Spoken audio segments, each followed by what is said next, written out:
Hello friends, welcome to Honey JS academy daily current affairs with GS link. Subject updates మనం ముఖ్యంగా discuss చేయబోతున్నాం 30 April 2026. So మనం first May current affairs కూడా ఈరోజు evening లేదా రేపు పొద్దున ఫస్ట్ అండ్ సెకండ్ మే కలిపి చేసే ప్రయత్నం చేద్దాం. సో మీకు 30 ఏప్రిల్ చూస్తే ఎకనామీ అప్డేట్స్ ఎక్కువ ఉన్నాయండి. WTO ఒప్పందాల్లో కొన్ని ఉంటాయి. సో పీస్ క్లాజ్ అని చెప్పేసి పిలుస్తాం. ఈ పీస్ క్లాజ్ని శాంతి నిబంధన అని చెప్పేసి తెలుగులో పిలుస్తాం. 7వసారి ఇండియా ఉపయోగించుకుంది. So what is the peace clause, ఎందుకోసం ఉపయోగిస్తామని చెప్పేసి అది WTO ఫారెన్ ట్రేడ్ కిందకి వస్తుంది. సెకండ్ ఇది మీకు ఈ పబ్లిక్ ఫైనాన్స్ అని చెప్పేసి ట్యాక్స్ సిస్టమ్ కిందకి వస్తుంది. GST అనేది ఏప్రిల్ 2026లో 2.43 లక్షల కోట్లు సాధించింది. It is all time record highest collection. So మనం డిస్కస్ చేయాలి గ్రూప్ 2 స్టాండర్డ్స్ కాబట్టి ఎందుకు అంతగానం ఎక్కువ వచ్చింది, సో రీజన్స్ ఏంటని చెప్పేసి. మరొకటి మీకు ఎకనామీ చూస్తే ఈ basmati and organic training centre అని చెప్పేసి యూపీలో ఉన్న పిలిభిత్ ప్రాంతంలో ఏర్పాటు చేసుకున్నాం. It is first basmati and organic training centre అని చెప్పేసి పిలుస్తాం. వ్యవసాయం కిందకి వస్తుంది. So agriculture, foreign trade, public finance 3 విషయాల్లో మీకు అప్డేట్స్ వచ్చినాయి. నెక్స్ట్ పర్యావరణం చూస్తే ఇటీవల ఏపీపీఎస్సీ, టీజీపీఎస్సీ, యూపీఎస్సీ అనేది 2 అంశాల మీద ఎక్కువ ఫోకస్ చేస్తుంది. ఒకటి బయోడైవర్సిటీ అని చెప్పేసి, సెకండ్ది క్లైమేట్ చేంజ్ మెజర్స్ అని చెప్పేసి. సో అందులో క్లైమేట్ చేంజ్ చూస్తే మీకు 2 అప్డేట్స్ వచ్చినాయి. ఒకటేమో భారతదేశంలో ఈ నేవీ షిప్స్ కోసం అని చెప్పేసి ఫస్ట్ గ్రీన్ మిథనాల్ ప్లాంట్ మనం ఏర్పాటు చేసుకుంటున్నాం. ఇట్ ఈస్ ఫస్ట్ కాబట్టి ఎగ్జామ్లో ప్రశ్న వస్తే రావచ్చు. సెకండ్ది ఇది క్లైమేట్ చేంజ్లో మనము డిస్కస్ చేసినాము, కోల్ గ్యాసిఫికేషన్ ప్రాసెస్ అని చెప్పేసి. అంటే ఈ కోల్ ఏదైతే ఉందో బొగ్గుని వాయు రూపంలోకి మనం మారుస్తాం, కొంత ఎమిషన్స్ తగ్గిపోతుంది. అయితే ఇది వెరీ ఫస్ట్ టైం మనం అండర్ గ్రౌండ్లో చేపడుతున్నాం. సో మనకి క్లైమేట్ చేంజ్ అని చెప్పేసి పాఠం ఉంది, అందులో క్లీన్ కోల్ టెక్నాలజీ అని చెప్పేసి సబ్ టాపిక్ ఉందిగా మనం డిస్కస్ చేసినాం ఫుల్ కోర్సులో. సో దాని కిందకి వస్తుంది ఇది. ఇవి 2 very famous updates. Under coal gasification ఒకటి, గ్రీన్ మిథనాల్ ప్లాంట్ ఒకటి. తర్వాత ఈ అవార్డ్స్ చూసుకున్నట్లయితే విట్లీ అవార్డ్ అని చెప్పేసి వార్తల్లో ఉంది. అన్ని అవార్డ్స్ అవసరం లేదు, బట్ ఈ విట్లీ అవార్డ్ అనేది గ్రీన్ ఆస్కార్గా ఫేమస్, మన ఇండియన్స్కి వచ్చింది. సో సుబ్బా అని చెప్పేసి ఒక వ్యక్తి, పర్వీన్ షేక్ అని చెప్పేసి మరొక ఆమె, ఇద్దరికి వచ్చింది, వెరీ ఫేమస్. సో తర్వాత చూస్తే ఒక ట్రాన్స్జెండర్ వ్యక్తి వార్తల్లో ఉన్నారు ఈ స్పోర్ట్స్ విషయంలో. ఈ వీకర్ సెక్షన్స్ ఎవరైతే ఉంటారో, ఉమెన్స్ కావచ్చు, childrens, SC, ST, OBC, transgenders, వీళ్ళు హైయెస్ట్ లెవెల్కి వెళ్ళినప్పుడు రికార్డ్స్ క్రియేట్ చేసినప్పుడు తరచుగా ఎగ్జామ్లో అడుగుతున్నారు. ఇంకోటి ఈ డిఫెన్స్ సెక్టార్లో కూడా మనకి అప్డేట్ వచ్చిందండి. ఎయిర్ లాంచ్డ్ యాంటీ షిప్ మిసైల్ని వెరీ ఫస్ట్ టైం మనం తయారు చేసుకున్నాము. అందులో హైదరాబాద్ యొక్క సంస్థ, సో ఇమారత్ రీసెర్చ్ సెంటర్ అని చెప్పేసి పిలుస్తాం, దాని డెవలప్మెంట్ చేసింది. ఎయిర్ నుంచి లాంచ్ చేసే యాంటీ షిప్ మిసైల్. సో ఇవి ఈరోజు ఫేమస్ అప్డేట్స్ మనకి క్లుప్తంగా చూసుకున్నట్లయితే. ఒకసారి వివరాల్లోకి వెళ్తే, సో ఫస్ట్ పీస్ క్లాజ్ అని చెప్పేసి వార్తల్లో ఉంది. సో పీస్ క్లాజ్ ఇన్ఫ్యాక్ట్ మనం ఎకనామీ ఫుల్ కోర్సులో దీన్ని పూర్తి చేసుకొని ఉన్నాం, మరొకసారి వార్తల్లో వచ్చింది. సో మీకు వార్తల్లో వచ్చిన అంశాన్ని మన సబ్జెక్టుతో లింకప్ చేసుకోవాలి అంటే ఫస్ట్ మీకు సిలబస్ మీద అవగాహన ఉండాలి, లేకుంటే దీన్ని స్కిప్ చేసే అవకాశాలు ఎక్కువ ఉంటాయి. ఒక అభ్యర్థి సందేహం ఏంటి అంటే మనం కరెంట్ అఫైర్స్ని ఎలా ఎంచుకోవాలి, ప్రతి న్యూస్ కరెంట్ అఫైర్స్ కాదు. సో మీరు బేసిక్ లెవెల్లో ఉన్నప్పుడు ఈ అవార్డ్స్ కావచ్చు, హైయెస్ట్ రికార్డ్స్ అని చెప్పేసి, IITs అని చెప్పేసి అటువంటివి ఫోకస్ చేస్తారు. బట్ అది కాదు, మన సిలబస్లో ఉన్న అంశం మీద ఎక్కువ ఫోకస్ చేయాలి. మోస్ట్లీ కరెంట్ అఫైర్స్ సబ్జెక్ట్ లింకప్తోనే వస్తున్నాయి. ట్రెండ్ మారింది మీకు 2024 నుంచి అటు చూస్తే ఎక్కువ ఈ ఫ్యాక్ట్స్ కంటే awards, summits, reports, persons, appointments వీటికంటే సబ్జెక్ట్ యొక్క అప్డేట్స్ ఎక్కువ వస్తున్నాయండి. ఈవెన్ అపాయింట్మెంట్స్ చూసుకున్నా కూడా అది రాజ్యాంగబద్ధ సంస్థనో లేదా ఎకనామీలో ఒక సంస్థనో పర్యావరణంలో మరొక సంస్థనో అటువంటిదే వస్తుంది, కానీ ఉత్త నియామకాలు ఏం రావట్లేదు మనకి.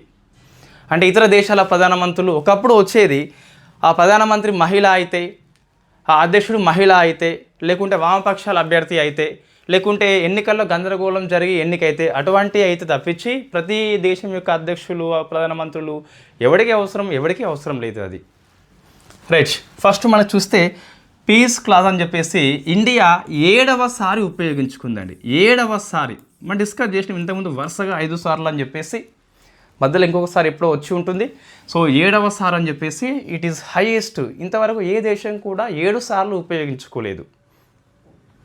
So what is the peace clause? ఇప్పుడు న్యూస్ ఏంటి అంటే ఇండియా WTOలో ఒక ఒప్పందము పీస్ క్లాజ్ అని చెప్పేసి 7వసారి ఉపయోగించుకుంది. సో ఇది న్యూస్ అంతే, మనకి ఇది మనం స్కిప్ చేస్తాం జనరల్గా. బట్ మన సిలబస్లో ఎకనామీలో విదేశీ వాణిజ్యంలో WTO పాఠం కిందకి వస్తుంది. So what is the peace clause? శాంతి నిబంధన అని చెప్పేసి పిలుస్తాం. మీకు WTO అనేది ప్రపంచ వాణిజ్య సంస్థ, అంటే వాణిజ్యంలో ఎటువంటి అడ్డంకులు లేకుండా అందరూ యాక్సెస్ చేసేలా అన్ని దేశాలకు సమన్యాయం ఉండేలా చూసుకుంటుంది. అయితే కొన్నిసార్లు మనం సబ్సిడీ లాంటివి ఇస్తామన్నట్టు. సబ్సిడీలు ఇస్తే ఏమవుతుందంటే ఆ దేశం యొక్క ఉత్పత్తులు చౌకగా వస్తాయి, ఇతర దేశాలు సబ్సిడీ ఇవ్వకపోవచ్చు. ఆ టైంలో ఇతర దేశాల యొక్క ఉత్పత్తులు అమ్ముడుపోవు, సబ్సిడీ ఎవరు ఇస్తారో వాళ్ళే ఎక్కువ అమ్ముడుపోతాయి. అటువంటిది చేయకుండా సో WTO చూస్తుంది అన్నట్టు. బట్ కొన్ని కండిషన్స్లో సబ్సిడీ అలో చేస్తాం మనం. డెవలపింగ్ కంట్రీస్కి అటువంటి అనుమతులు ఉన్నాయి. అటువంటిదే పీస్ క్లాజ్ అని చెప్పేసి పిలుస్తాం. WTO ఒప్పందంలో వెరీ ఫేమస్ ఒప్పందము AOA అని చెప్పేసి ఉంటుంది. అంటే అగ్రిమెంట్ ఆన్ అగ్రికల్చర్, వ్యవసాయం విషయంలో కొన్ని ఒప్పందాలు చేసుకున్నాం మనం. అందులో ఈ బాక్స్ అని చెప్పేసి ఒక అంబర్ బాక్స్ ఉంటుంది. మనం డిస్కస్ చేసిన బాక్స్ గురించి కరెంట్ అఫైర్స్ క్లాస్లో కూడా వచ్చింది. సో అంబర్ బాక్స్ అని చెప్పేసి పిలుస్తాం. అంటే ఇందులో ఏముంటుందంటే ఈ ఫెర్టిలైజర్ విషయంలో సబ్సిడీ కావచ్చు, ఇరిగేషన్, పవర్ వాటి విషయం సబ్సిడీ కావచ్చు, లేకుంటే మినిమం సపోర్ట్ ప్రైస్ ఇవ్వడం కావచ్చు, అవన్నీ అంబర్ బాక్స్ కిందకి వస్తాయి. అంటే మనం ఎరువులకి సబ్సిడీ ఇస్తాం కదా, లేకుంటే ఇరిగేషన్కి సబ్సిడీ ఇస్తాం, లేకుంటే MSP ప్రకటిస్తాం, అవన్నీ అంబర్ బాక్స్లో పెట్టేస్తాం. అట్లా పెట్టిన దాని యొక్క వాల్యూ అంటున్నా, ప్రొడక్షన్ అనట్లే, వాటి వాల్యూ ఏదైతే ఉందో కొన్ని దేశాలకు మినహాయింపు ఇచ్చినాం. అంటే అవి ఇవ్వచ్చు, మనం MSP ఇవ్వచ్చు, సబ్సిడీ ఇవ్వచ్చు, కొంతవరకు మినహాయింపు ఇస్తున్నాం విలువ మీద, డబ్బుల మీద. అది డెవలప్డ్ కంట్రీస్కి ఏదైతే ఉందో, సో డెవలప్డ్ కంట్రీస్కి ఏమో 5% ఉంది. 5% వరకు వాళ్ళు సబ్సిడీస్ ఇవ్వచ్చు మొత్తం ఉత్పత్తి విషయంలో. సో సెకండ్ చూస్తే మీకు డెవలపింగ్ కంట్రీస్ అని చెప్పేసి ఇండియా లాంటి డెవలపింగ్ కంట్రీస్కి ఏమో 10% ఉంటుంది. ఒకవేళ వీటిని దాటినప్పుడు వెంటనే శిక్ష వేయకుండా కొన్నేళ్ల పాటు, ఎంత అని చెప్పేసి ఇంకా వాళ్ళు నిర్ణయించుకోలేదు గడువును, కొన్నేళ్ల పాటు మినహాయింపు ఇస్తాం. అప్పుడు ఎప్పుడైతే డెవలప్డ్ కంట్రీ 5% దాటిందో, డెవలపింగ్ కంట్రీస్ 10% దాటిందో, వాళ్ళకి శిక్ష వేయకుండా, కేసు వేయకుండా శాంతి నిబంధనని అమలు చేసుకునేలా ఏర్పాట్లు చేసిండ్లు. ఎప్పుడు అంటే 2013 బాలి మీటింగ్ లోపల. అంటే ఒకవేళ ఉల్లంఘన చేసినప్పటికీ కేసు వేయకుండా ఈ నిబంధన పనికి వస్తుంది. ఇండియా చూస్తే 7 టైమ్స్ ఉపయోగించుకుంది. అంటే ఇప్పుడు ఏంటి అంటే మన సబ్సిడీ వాల్యూ అనేది 10% కంటే ఎక్కువ దాటిపోయింది. 12-13 ఎంతో వచ్చింది. సో మన మీద వేరే దేశాలు కేసులు వేస్తాయి. ఆ కేసు వేయకుండా పీస్ క్లాజ్ని ఇండియా అమలు చేస్తున్నట్టు WTOకి చెప్పింది. వెరీ ఫేమస్ అప్డేట్ వాస్తవంగా. సో 7 సార్లు అని చెప్పేసి గుర్తుపెట్టుకోవాలి. ఇప్పుడు అర్థమవుతుంది మామూలు కరెంట్ అఫైర్స్ సబ్జెక్ట్ అప్డేట్స్ తేడా ఏంటి అంటే మన సిలబస్ మీద మనకి అవగాహన ఉండాలి ఫస్ట్. సో ఇది ఫస్ట్ మనకి అప్డేట్ అండి. సెకండ్ అప్డేట్ చూస్తే అంత పెద్ద అప్డేట్ మనకి ఏం కాదు.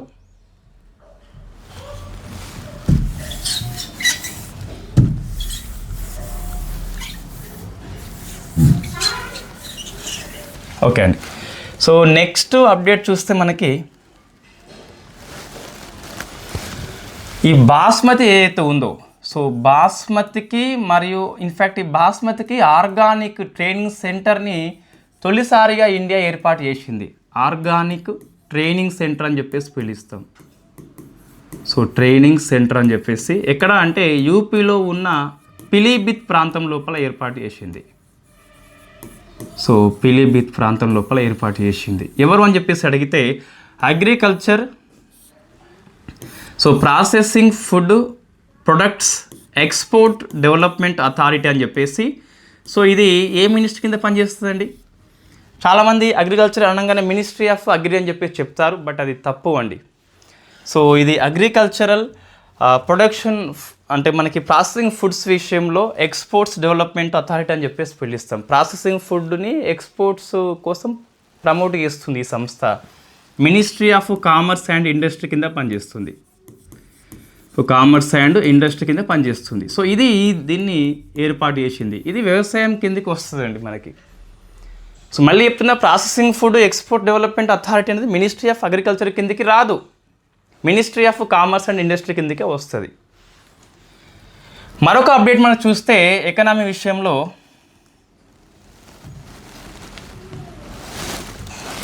సో రెండో అప్డేట్ మనం చూస్తే జిఎస్టీ కలెక్షన్ అండి. ఇన్ఫ్యాక్ట్ ఏప్రిల్ 2026లో 2.43 లక్షల కోట్లు అండి. ఇది ఇంతవరకు జిఎస్టీ అమల్లోకి వచ్చినాక చూస్తే హైయెస్ట్ కలెక్షన్ ఎవర్. సో కాబట్టి మనము ఈ నెల ఏదైతే ఉందో నెల గుర్తుపెట్టుకోవాలి కంపల్సరీ. సో అంతకుముందు మీకు ఏప్రిల్ 2025లో ఇంతకుముందు సెకండ్ ఇది ఇప్పుడు. సో 2.37 లక్షల కోట్లు అని చెప్పేసి ఉండే. సో ఒక్కసారి చూస్తే మీరు ఎవ్రీ ఇయర్ జిఎస్టీ కలెక్షన్లో హైయెస్ట్ కలెక్షన్ మీకు ఏప్రిల్ మంత్లో నమోదవుద్దండి. కారణం ఏంటి అంటే మీకు జిఎస్టీ కలెక్షన్ ఏప్రిల్లో అయింది అంటే ఎకనామిక్ యాక్టివిటీ జరిగింది మార్చి మాసం లోపల. ఏప్రిల్ కలెక్షన్స్ అనేవి మార్చి యొక్క ఆర్థిక కార్యకలాపాల మీద ఆధారపడి ఉంటాయి మనకు.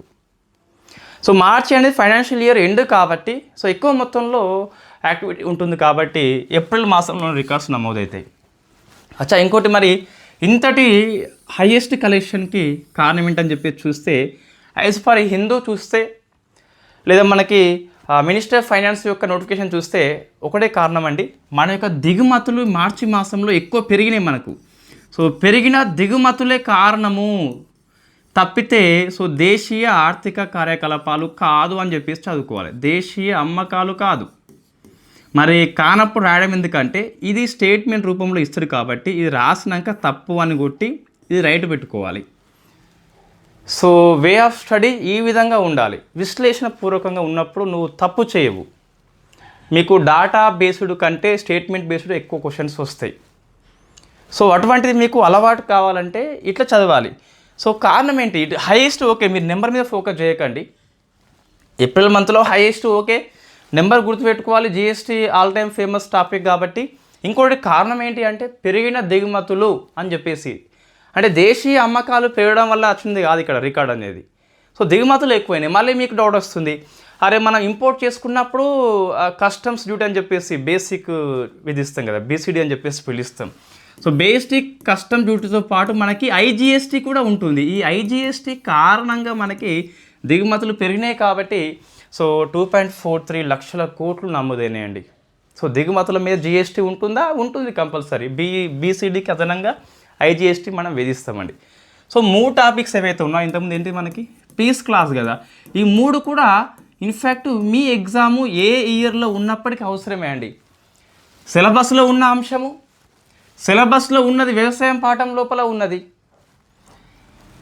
సో జిఎస్టీ పాఠంలో ఉంది. ఈ 3 కూడా ఈ 6 మంత్స్లో చదవాలన్నా కరెంట్ అఫైర్స్, 1 ఇయర్ చదవాలన్నా అంటే డౌట్ వస్తుంది కొంతమందికి. మీ ఎగ్జామ్ 1 ఇయర్లో ఉంటే 1 ఇయర్ టాపిక్స్ కాదండి, మీరు చివరిసారి అప్డేట్స్ ఎప్పుడు చేసుకున్నారు సబ్జెక్ట్లో అక్కడి నుంచి మళ్ళీ చదవాలి. ఒకవేళ మీరు 2023 డిసెంబర్లో ఎగ్జామ్స్ మనకి జరిగినాయి. సో మొత్తం మీద ఎప్పుడు కదా 24 డిసెంబర్లో జరిగింది కదా. సో మీరు అంతవరకే అప్డేట్ చేసుకొని ఉంటే 24 డిసెంబర్ నుంచి స్టిల్ నువ్వు మళ్ళీ ఎంతవరకు చదువుతావు అంతవరకు అప్డేట్ చేసుకోవాలండి.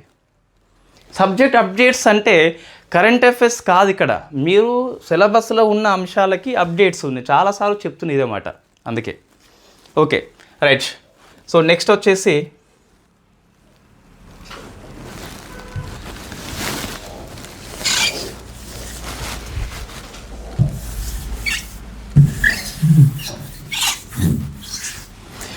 అంత వేస్ట్ ప్రక్రియ. Okay right. సో నెక్స్ట్ మనకి డిఫెన్స్ సెక్టార్ వార్తల్లో ఉన్నాయి. డిఫెన్స్, సో దానికంటే ముందు పర్యావరణ అంశాలు వార్తల్లో ఉన్నాయి. భారతదేశంలో మొట్టమొదటి షిప్స్ కోసము గ్రీన్ మిథనాల్ ప్లాంట్ అట. సో గ్రీన్ మిథనాల్ ప్లాంట్ దేనికోసం ఇది షిప్స్ కోసం ఉపయోగిస్తున్నాం. సో గుజరాత్లో ఉన్న కాన్లా ఓడ్రేవ్ అని చెప్పేసి ఉపయోగిస్తుంది. So it is first green methanol plant for ships అని చెప్పేసి పిలుస్తాం. సో దీన్ని ఇన్ఫ్యాక్ట్ ఈ గ్రీన్ మిథనాల్ని దేన్ని ఉపయోగించి తయారు చేస్తున్నాం, సోర్స్ ఏంటని చెప్పేసి చూస్తే ఒక మొక్క అండి. ఆ మొక్క పేరు ప్రొసోపిస్ జులిఫ్లోరా అని చెప్పేసి పిలుస్తాం. సో ఈ మొక్క పేరు ప్రొసోపిస్, గుర్తుపెట్టుకోవాలి, జులిఫ్లోరా అని చెప్పేసి ఈ మొక్క నుంచి మనము గ్రీన్ మిథనాల్ని తయారు చేస్తున్నాం. సో ఇన్ఫ్యాక్ట్ ఈ సోర్స్ ఏదైతే ఉందో ఆ మొక్క గురించి కొంచెం చూస్తే ఇది వాస్తవంగా మన మొక్క కాదు, ఇది ఇన్వాసివ్ ఏలియన్ అంటే విదేశీ మొక్క. సో మనము దీన్ని తెచ్చుకున్నాము ఎప్పుడు అంటే 1920s వాస్తవంగా ఈ ఢిల్లీని సో పచ్చగా చేద్దామని చెప్పేసి బ్రిటిష్ వారు తీసుకొచ్చారు. సో ఇది ప్రశ్న వస్తుంది కంపల్సరీ. ఇట్ ఈస్ ఫస్ట్ మనం దీని మీద ఫోకస్ చేస్తాము, క్వశ్చన్ ఇక్కడ వస్తుంది. సో సోర్స్ మీద వస్తుంది, ఆ మొక్క యొక్క పూర్వపరాలు కొద్ది వరకు అవసరం అంటే అవునని చెప్పాలి. Why? Because it is the invasive alien అంటే విదేశీ జాతి మొక్క, మన దగ్గర స్థానికంగా పెరగలేదు వాస్తవంగా. ఢిల్లీ అనేది సో ఈ రాజధాని మార్పు అనంతరము పచ్చగా కావాలని చెప్పేసి బ్రిటిష్ వాడు తీసుకొచ్చిన మొక్కనే ఇది. సో తర్వాత ఇది గుజరాత్కి వెళ్ళిపోయింది. సో అక్కడ మీకు కాన్లా ఓడ్రేవ్ అని చెప్పేసి దానికోసం మనం దీన్ని ఉత్పత్తి చేస్తున్నాం. సో బన్నీ గడ్డి భూముల్లో ఎక్కువ పెరుగుతుందండి మొక్క, ఇది ఎక్కువ ఉత్పత్తి అయింది. సో బన్నీ గడ్డి భూములు వెరీ ఫేమస్. ఒకసారి మీరు ఆన్సర్ చేయండి. సో మీరు రెగ్యులర్ ఫాలో అయితే ఈ బన్నీ గడ్డి భూములకును సో గుజరాత్లో ఉంటుంది, ఆసియాలో అతిపెద్ద గడ్డి భూములు ఇవి, జాగ్రఫీలో కూడా వస్తుంది. ఇన్ఫ్యాక్ట్ చీతాలకి ఏం సంబంధము ఒకసారి మీరు ఆన్సర్ చేయండి. సో బన్నీ గడ్డి భూములకి అండ్ చీతాలకి సంబంధం ఏంటి? ఇది ఫస్ట్ మీకు. సెకండ్ అంశం చూస్తే పర్యావరణం లోపల సో మనకి మలిపేద్దామండి.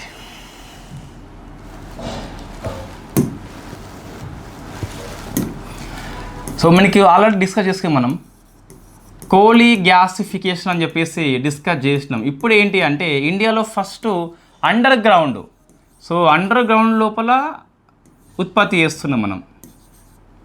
సో అండర్ గ్రౌండ్ అని చెప్పేసి ఉత్పత్తి చేస్తున్నాం.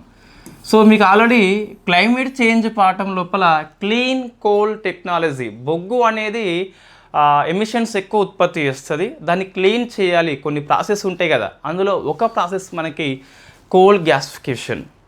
అంటే మనం బొగ్గుని అయితే ఇన్ఫ్యాక్ట్ స్టీమ్ చేస్తాం మనం. సో హాట్ ఎయిర్ ఉపయోగించి దీన్ని మండిస్తే మళ్ళీ వేరే అవుతుంది. స్టీమ్ చేస్తే వచ్చేది సింగస్ అని చెప్పేసి పిలుస్తాం.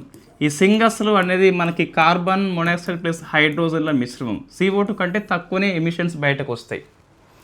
So that is called coal gasification అని చెప్పేసి బొగ్గును మన వాయు రూపంలోకి మారుస్తున్నాం. సింగస్ అని చెప్పేసి మన ఉప ఉత్పత్తి వస్తుంది. సో ఇది వెరీ ఫేమస్ ఇండియాలో. అయితే అండర్ గ్రౌండ్ లోపల అంటే బొగ్గును బయటకు తీసి అంటే మైనింగ్ చేసి మళ్ళీ గ్యాసిఫికేషన్ చేయడం వేరు, అండర్ గ్రౌండ్లో బొగ్గు ఉన్నప్పుడే చేయడం వేరు, మరింత ఎమిషన్స్ తగ్గిపోతాయి.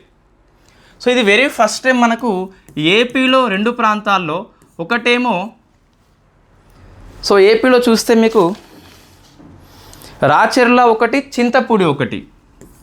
సో రాచర్ల ఒకటి, చింతపూడి ఒకటి. ఇక్కడ ఇన్ఫ్యాక్ట్ ఏర్పాటు చేయబోతున్నాం మనం. ఎవరు అంటే రిలయన్స్ సంస్థ ఏర్పాటు చేస్తుంది ఇక్కడ. రిలయన్స్ సంస్థ అంటే వీళ్ళు వేలంపాట, బొగ్గు వేలంపాటలో వీళ్ళు దక్కించుకున్నారు.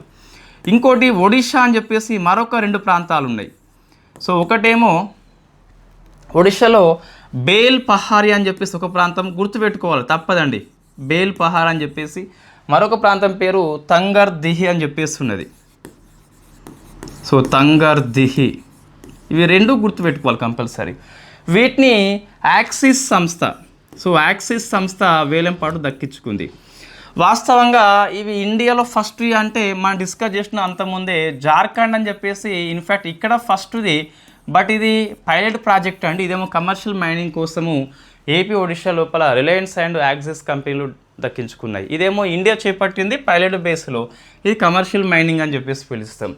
సో ఇన్ఫ్యాక్ట్ మరి ఇందులో ఏది ఫస్ట్ తీసుకోవాలో నేను క్లారిటీ ఇస్తాను, మరొకసారి చూసి ఇస్తాను. బట్ అంతవరకు అయితే ఏపీ ఒడిషా ఈ రిలయన్స్ అండ్ యాక్సిస్ కంపెనీ గుర్తుపెట్టుకోండి, ఈ ప్రాంతాల పేర్లు గుర్తుపెట్టుకోండి సరిపోతుంది. మరి 4 పేర్లు గుర్తుపెట్టుకోవాలన్నా ఈ కరెంట్ అఫైర్స్ కిందకి రాదు కాబట్టి మన సబ్జెక్ట్ కిందకి వస్తుంది కాబట్టి 4 కంపల్సరీ గుర్తుపెట్టుకోవాలి. రాచర్ల, చింతలపూడి అని చెప్పేసి, బేల్పహారి, తంగర్ది అని చెప్పేసి ఫ్రమ్ ఒడిషా.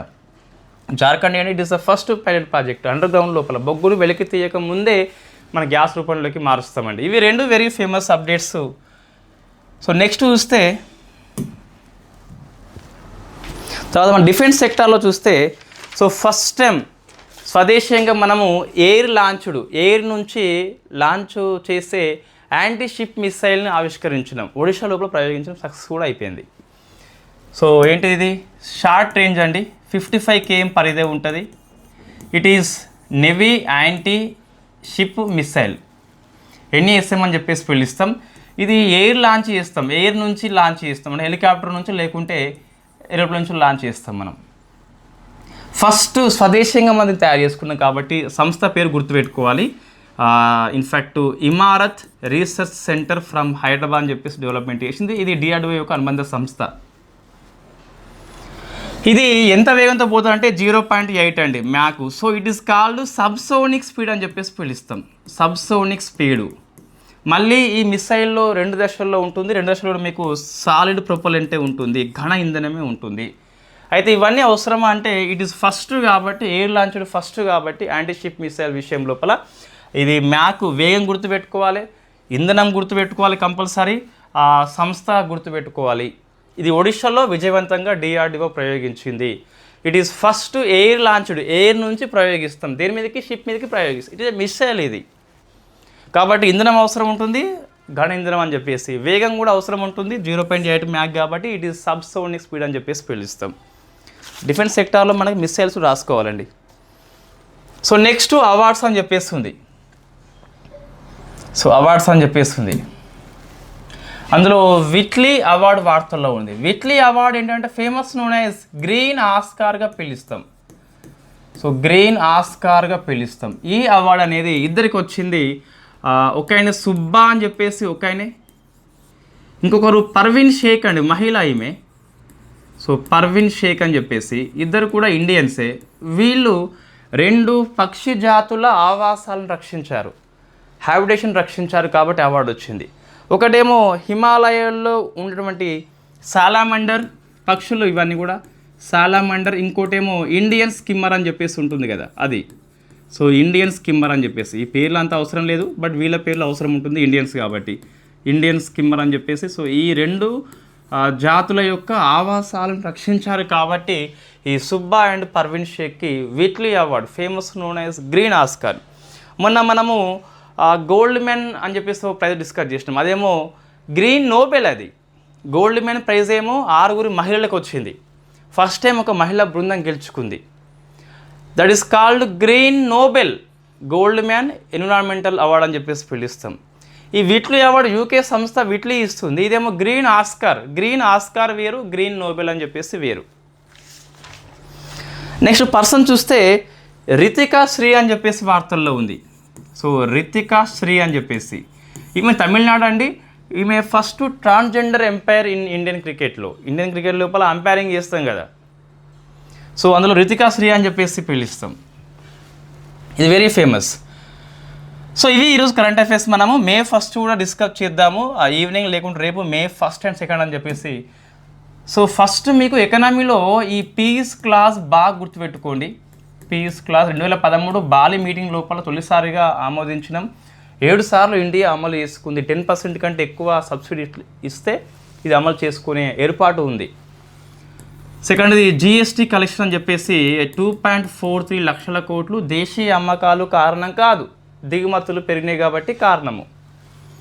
సో థర్డ్ మీకు ఎకనామీ లోపల ఈ బాస్మతి విషయంలో సో ఆర్గానిక్ ట్రైనింగ్ సెంటర్ అని చెప్పేసి మనం పిలిభత్ ప్రాంతం లోపల ఏర్పాటు చేసుకున్నాం ఫ్రమ్ UP అని చెప్పేసి. 3 ఎకనామీ లోపల వెరీ ఫేమస్.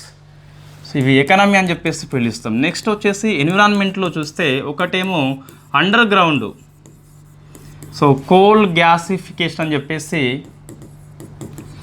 సో ఒడిషాలో బేల్పహారి, తింగిర్, దిహి అని చెప్పేసి.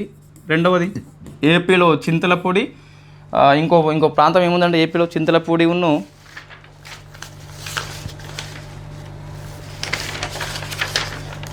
సో రాచర్ల అని చెప్పేసి ఉంది.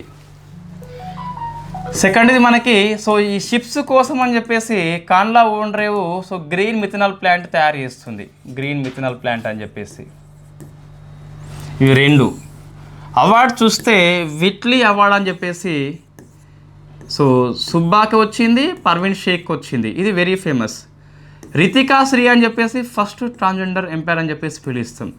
ఇందులో ఏది స్కిప్ చేయాల్సిన అవసరం లేదు, అన్నీ మనకి అవసరమే, అన్నీ అవసరమే. సో ఇది సబ్జెక్ట్ అప్డేట్స్ అండి. Thank you very much. మనం రేపటి క్లాస్లో May 1st and 2nd discuss చేసే ప్రయత్నం చేద్దాం. Thank you very much.